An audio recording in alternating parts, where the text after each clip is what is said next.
Hi, my name is Sandun. Hi, I'm Ayesh. We are here to answer some Q&As and talk about the new men's collection of Tiesh. And we're gonna sketch something out for the new men's collection as well. That's right. Should be fun. That is right. Let's start. First question. What's one thing you wish people knew about Mastercard's impact beyond just payments? Yeah, so Mastercard is known as a payments company. A lot of people think us as a cards company. We are listed as a technology company now, Yep. and we are a technology company providing financial services. Okay. So something that people don't know is that we do a lot of things beyond typical cards business. In fact, half of our business in Sri Lanka is beyond typical cards. So we do a lot of consultation services, advisory services. We do so many solutions when it comes to cybersecurity.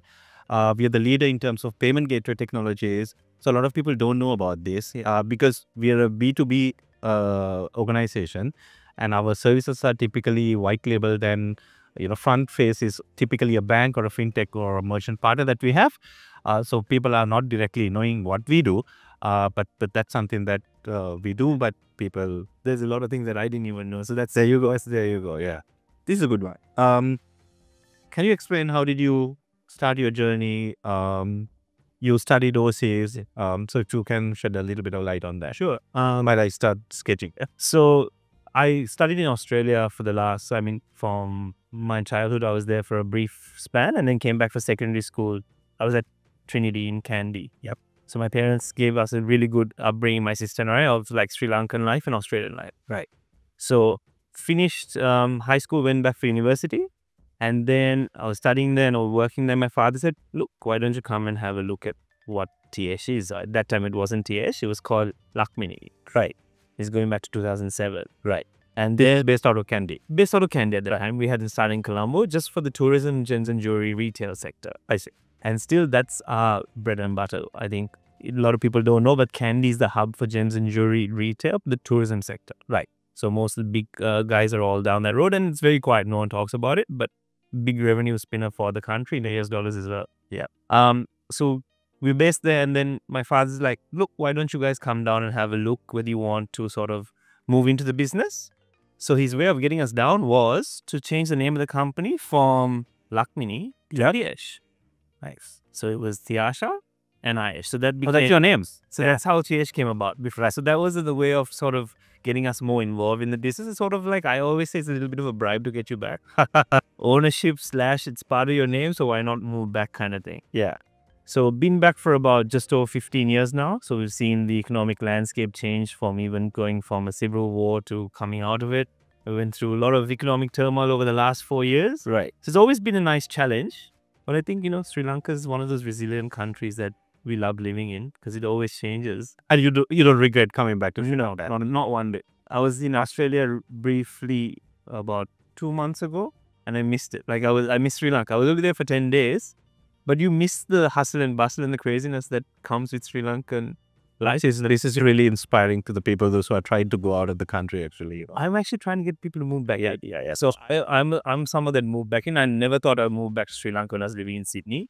But after coming back, I wouldn't ever want to move out of Sri Lanka. And so, yeah, and get everyone back in here. Fantastic. Okay, Sandun, second question. Okay. How has your corporate journey shaped you as a son, husband, father, and friend? Corporate journey, Ayesh. I started at the very junior level in a bank, and then I grew up in the corporate career. I realized sometimes, you get really busy with your corporate life. But one of the things that I've seen is seen like corporate giants sometimes, falling down, and then it's what something that I realized is that your title, shape up who you are. But also at the same time, it keeps you humble when you realize that, if you your title is ripped off from you, you're just that human being. So as a father, as a husband, as a friend to my friends, that particular thought keeps me like really, really humble. And I always try to stay humble because of that, thinking that, if you don't have your title, you're just one person, and then you have your family, friends, and children that you have. And also it's important that we kind of understand when you grow up in your career. Even I think it's the same for a business as well. Um, when you grow up, sometimes your friends and the close circle can't keep up with you. Sometimes It changes. it changes. Yeah. Your circles change, people change, but it's also important that you make your friends, family, everybody realize that it is your life now, and get them to adjust to who you are. Yeah. While staying humble. So if I've learned something through my corporate career, Yeah. to stay humble, that's it. I think I've heard you speak about this, and you're spot on. Like sometimes you get the titles off. Yep. And you're just a person. You're just a person. Yeah. That's it. Absolutely. And absolutely adapting. I think you're one person, and I've only met you over the last few months, but I'm happy to call you a friend as well, or the other.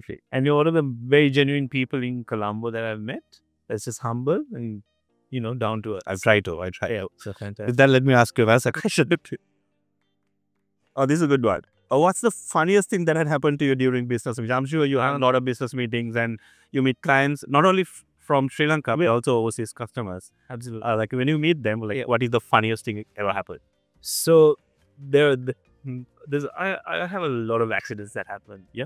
Hence why I wear this ring as well. There's a little stone behind it, but a funny one that happened to me in just after the COVID period. I think everyone's coming out of this sort of economic, mess. Everyone's stuck with sales and deals.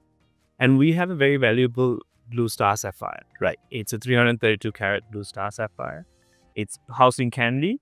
When you do come up to have a look, so it's got its own little museum, and like a little museum glass cabinet that's like sealed, bomb-proof, bulletproof, because it's quite valuable. Right. But we're coming out of COVID period, like everyone's stuck. So we had an option of looking at selling this.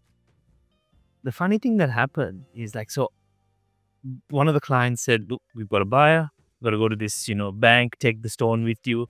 So it's so hush-hush. It's myself and a manager taking it and going. So you get there and you look at the person and it's not nice to judge on what they wear. So we looked at him. It doesn't look like someone that's going to be able to, afford this. So I sat with him and before bringing the stone on and we were having a chat, single-each chat, sat along and everything's had chat and, had it. And then he said, so we had a price on it. So his belief was this was in rupees. Oh. But it was a US dollar price. Oh, he got. So we thought, say X amount, we say $3 million, $4 million. He thought it was rupees. So he's for rupees. And I said, no, I think the message is a little bit gross. So we got that and we were looking forward to some sort of sale. But obviously, these things happen. So miscommunication, but these things happen in sales all the time. I know. And I always joke and everyone jokes around me. I'm a consummate salesman. I would sell what, you're always selling yourself as well, right? You're always trying to market yourself, and that was one of those things that you miss completely out. That's when this happens to me with the sponsorships. That most of the time, some people reach out to me asking for some sponsorships. Are you talking about rupees or are you talking at dollars? And that's something I always ask you. How do you manage so many people reach out to you? Can you help me? It happens all the time. So it happens. Fantastic. Cool. By the way, your sketch is looking fantastic. Oh, yes, I'm halfway done. Next men's collection. I know, you can hire me for this. Sandun, so question 3 for you. At events, there's always a line of people wanting to talk to you, again with sponsorships, I think, as well. And also that you're a nice person. What approach impresses you the most during this time when someone's trying to talk to you? Yeah, I think at events, most of the time people approach me, for sponsorship as well, but then most of the time, they genuinely need help, support for the tech that they develop. Okay. So most of the time I meet people asking help on that aspect. Sure. Sometimes it could be a merchant who's coming up with a website, or it could be somebody in fintech space trying to come up with a solution. Right. So most of the time when I meet people, especially in these startup forums and all that, what impresses me the most is that if there's somebody who can talk to me within 30 seconds, do an elevator pitch. So the pitch is elevator pitch, and get my card and follow up with an email, that would be the person who gets my attention. So I have a lot of people. In fact, recently I conducted one of the sessions, and I've kind of told the startup community to do this. Right. Have your elevator pitch ready, 30 seconds, 45 seconds, and try to get the business card of the other person. Okay. And follow up with the email. And if that person doesn't respond, send a follow-up email, send another follow-up email, continue until you get a response back from that person. So if somebody approaches me and does an elevator pitch in 30 seconds, get my card, follow up with the email, gets my attention. Yeah. Good to know. Good to hear, guys. How do it sound such a shit?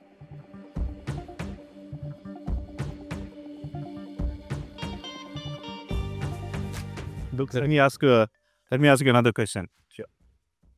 Yeah. So in your gem and jewelry industry, it's very important that we attract foreign investors, tourists, to be attracted to Sri Lankan gem and jewelry industry, and also reach out to global markets, right?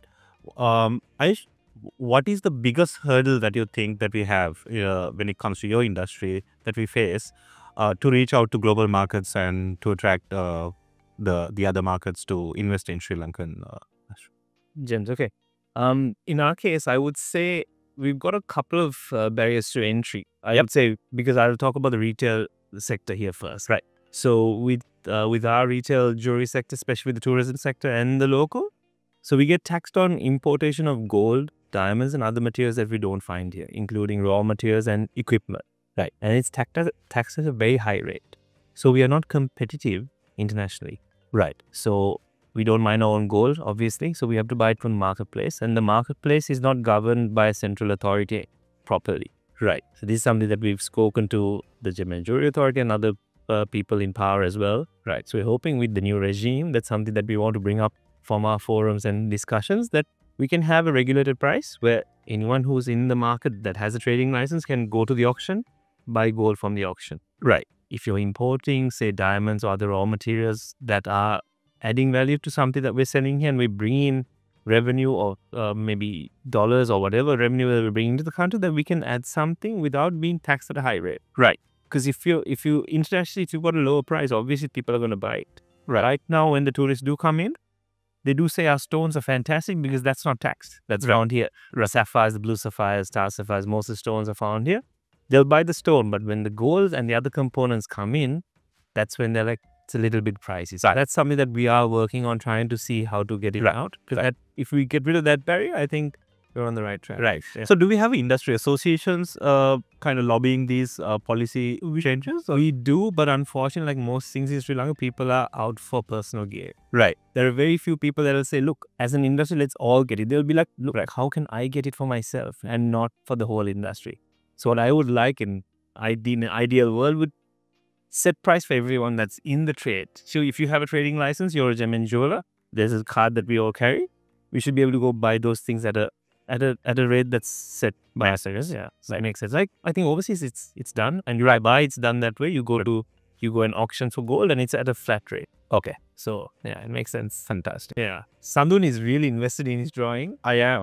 Sandun, what, if you don't mind me asking, you drawn a pair of cufflinks? I see your drawing. Fantastic, but yeah, it looks. I'm just a payments guy, so I'm just trying to do a Mastercard cufflink. Nice. Yeah, with gems studded. You got one for me. You've done for me. Pin. I need to show this, guys. This is fantastic. I just got it done for me about a year back. No, a couple of months back. Maybe a couple of months back. This is a pin he got done for me. Gem studded. Do you want to explain that? So we have we bought some rubies, orange sapphires, and yellow sapphires set in yellow gold for his special events. So I got inspired with this, and now I'm drawing a cufflink, probably that we can make with like gem studded cufflink. Why not? Looks good. And yeah. What are you drawing? It's a very ugly drawing, but so what we're doing is Sandun doesn't wear jewelry. So I thought, why not, since I wear a signet ring, so we'll design something for you as well. It looks fantastic. So with your initials, and we've got a blue star sapphire. Oh, nice. So we'll mix a little bit of yellow gold and white gold. So we have and the different elements of doesn't show, but it'll be matte, the letters, and then everything else gloss. Oh, luster. I might have to make it. I might consider where it's not really this. Why not? Okay. this is not done yet. I'm still working on it. I need some time. Some help as well, right? Some help as well, yes. To finish it off. Yes, I know. Sandun, we have a really nice question. You're getting tough questions today. I know, right? It's like the exam tapes are too different and you got the harder questions. It's fantastic. I know it happens to me all the time, but it's okay. So Sandun, how is Mastercard supporting the growth of debit and credit card usage in Sri Lanka, especially as digital payments become more popular? Yeah, I mean, that's an interesting question, Ayesh. Coming from a gem and jewelry industry guy. Ayesh, in Sri Lanka, we have seen this trend. So we have different type of cards, credit cards, debit cards. In Sri Lanka, we have about 2 million credit cards. Okay. For a adult population of 17 million, we have about 20 million debit cards in the country, circulations, more than the adult population in the country. Yeah. However, debit usage is quite low at this moment of time. Right. But in terms of the actual volume, debit usage has taken over credit usage. Okay. So we have seen the country in terms of digital payments moving from even especially for day-to-day payments, we call it low-value ticket payments. Right. We've seen this trend moving from credit cards to debit cards, which is a good thing for a growing economy because that means people are using money that they have in the bank account as they are managing their financials well. So even for us, one of the key objectives for us is to drive the debit card usage because we have 20 million cards, as I said, which means every adult has 1.4 cards, if you really statistically look at it. So it's very important that we need to get these cards activated. So a lot of people, use their debit cards just to withdraw cash from ATM, and some people call it ATM card. Right. That's the term you are used to, right? Yeah, a lot of people use that terminology, right? So what we want to do is to encourage people rather than going to ATM, withdrawing cash and going to a supermarket and buying whatever that they want with the cash that they have taken out of the ATM. We want them to encourage usage of the debit card itself, which is good for them because they don't have to, carry cash. It's good for them. It's good for the merchant because also cash handling cost is a cost. And right, if somebody buys something with a large amount of cash, you have to handle that cash. You have to have security to securely transport that. So it's good for the merchants to accept digital payments. It's also good for the economy because as a country, we incur a lot of cost to print cash and circulate cash. So using that as a... So moving into a digital economy is really good.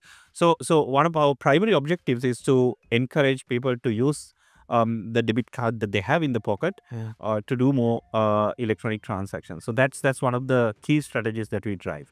But for the credit cards, we have different markets. Driving affluent segments is key for us on credit card segments, and Mastercard has a very good share in the affluent space, and we keep on curating different experiences and events and partnerships with people like you to get them to experience more when it comes to usage of credit cards. Yeah, that's what we do. Typically, when it comes to jewelry, it's passed down to generations, right? And as a brand, when it comes to this generational, passing of jewelry that they have, what is the legacy that you want to retain or rather want to keep as a brand? That's a good question.